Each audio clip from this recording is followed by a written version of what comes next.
Si Robin Padilla, na tinaguri ang bad boy ng pelikulang Pilipino, ay kilala sa kanyang pagiging prangka at matapang magsalita.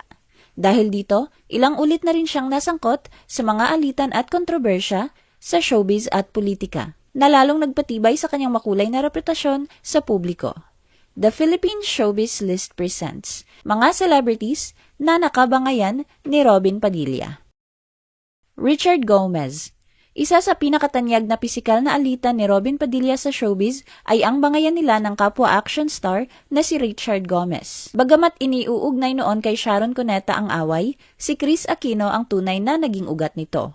Noong panahong yon, bagong katambal at nanliligaw si Robin kay Kris sa pelikulang Ang Utol Kong Hoodlum. Habang sariwa pa ang hiwalayan nila ni Richard.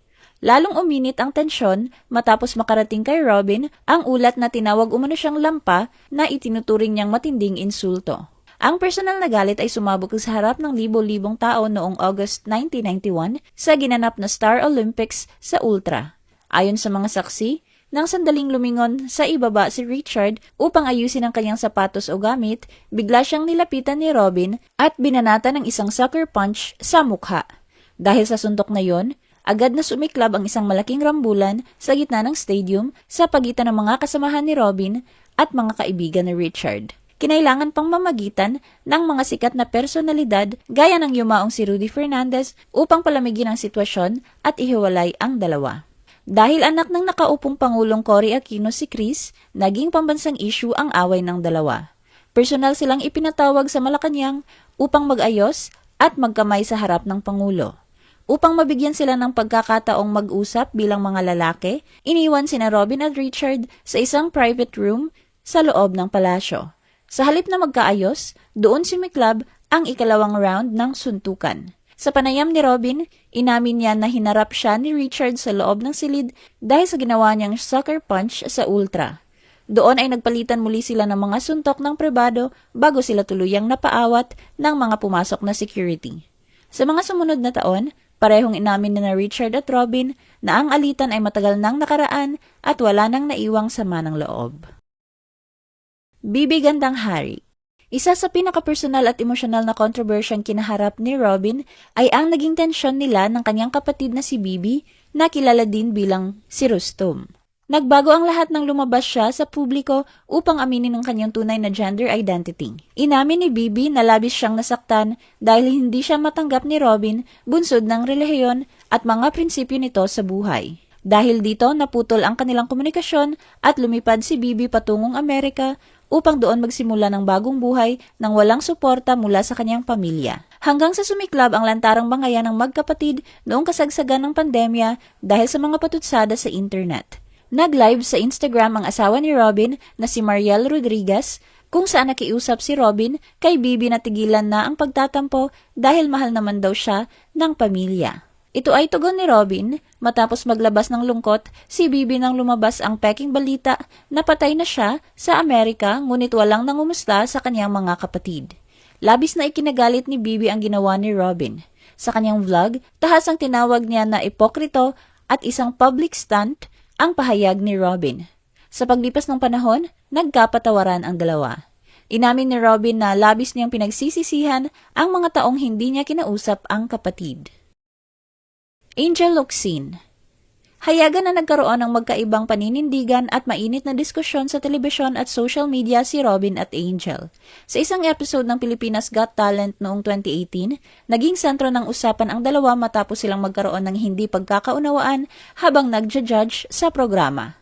Nagsimula ang tensyon nang mag-perform ang grupong tinatawag na Playgirls, kung saan nagsagawa sila ng sexy dance number habang naka-underwear at may temang car wash performance. Ilang segundo pa lamang matapos magsimula ang pagtatanghal, ay agad nang pinindot ni Angel ang kanyang red buzzer, na nangangahulugang gusto na niyang ihinto ang performance.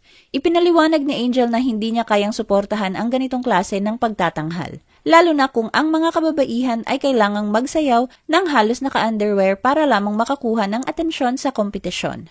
Para sa kanya, mas mahalaga ang pagpapalaganap ng women empowerment at awareness tungkol sa pagtrato sa kababaihan. Samantala, iba naman ang naging pananaw ni Robin. Kinausap niya ang grupo at tinanong kung ginagawa ba nila ang performance dahil gusto nila ito o kung napipilitan lamang sila. Nang marinig ni Angel ang tanong ni Robin, agad siyang nagsabing wala namang nag-iisip na napipilitan ng grupo. Nagulat din siya at makikitang hindi sang-ayon nang tanungin ni Robin ang performers kung gusto ba nilang hinahangaan sila ng mga kalalakihan dahil sa kanilang performance.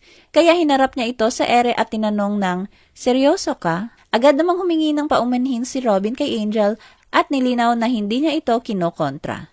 Sa huli, nauwi rin sa maayos na pag-uusap ang kanilang hindi pagkakaintindihan at parehong nag-sorry sina Angel at Robin sa isa't isa. Joel Villanueva. Ang naging tapatan ni Robin at Joel noong 2025 ay isa sa mga pinakatensyonadong tagpo sa modernong kasaysayan ng Senado. Ito ay hindi lamang simpleng debate, kundi isang muntikang pisikal na pagtutuos na nag-ugat sa magkaibang pananaw ukol sa impeachment trial laban kay Vice President Sara Duterte. Ang marahas na pagkontra ni Joel sa pagdepensa kay Sara ay labis na ikinairita ni Robin. Nang mapilitan na pansamantalang suspindihin ang plenary session upang palamigin ang sitwasyon, hindi na natili sa kanyang upuan si Robin.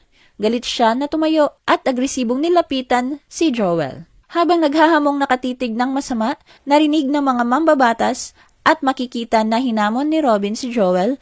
Dahil sa agresibong porma ni Robin na tila handang makipag-away, mabilis na pumagitna at humawak sa katawan niya ang kanyang mga kapwa-senador upang pisikal siyang ihiwalay at pigilan na dumapo ang kanyang mga kamao kay Joel.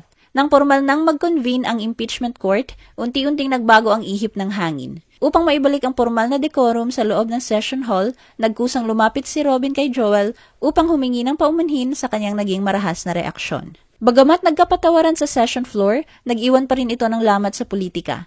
Sa sumunod na mga botohan sa Senado, hayagang pinili ni Robin na mag-abstain o hindi iboto si Joel para sa posisyon bilang Senate Majority Leader. Nang tanungin ng media kung may personal ba siyang galit, diretsahang sinabi ni Robin na may mga issues siya na hindi personal. Kung hindi niya gusto bumoto, ine-exercise niya lang daw yung karapatan niya. Ronald Llamas. Ang paulit-ulit na bangayan ni Robin at political analyst Ronald Llamas ay isa sa pinakamainit na word war sa modern politics. Binatikos ni Ronald ang pananaw ni Robin sa geopolitics. Bumanat naman si Robin at tinawag si Ronald na KSP, sabay paalala na sa panahon ng Administrasyong Aquino nawala ang Scarborough Shoal. Sa personalang laitan noong January 2026, inihayag ni Ronald na pababa na ang popularidad ni Robin at tinawag itong walang sariling utak sa usapin ng 2028 election. Rumesbak din si Robin gamit ang personal na insulto. "Magsipilyo po kayo. Baho nang lumalabas sa bibig nyo." Kamakailan muli namang bumanat si Robert at tinira si Robin na wala palang bitaw o puro banta lang dahil hindi naman itinuloy ang binalak nitong ethics complaint laban kay Kiko Pangilinan. Kiko Pangilinan. Isa sa pinakabagong nakabangayan ngayon ni Robin ay si Kiko. Nag-ugat ang gulo sa plenary session noong May 12.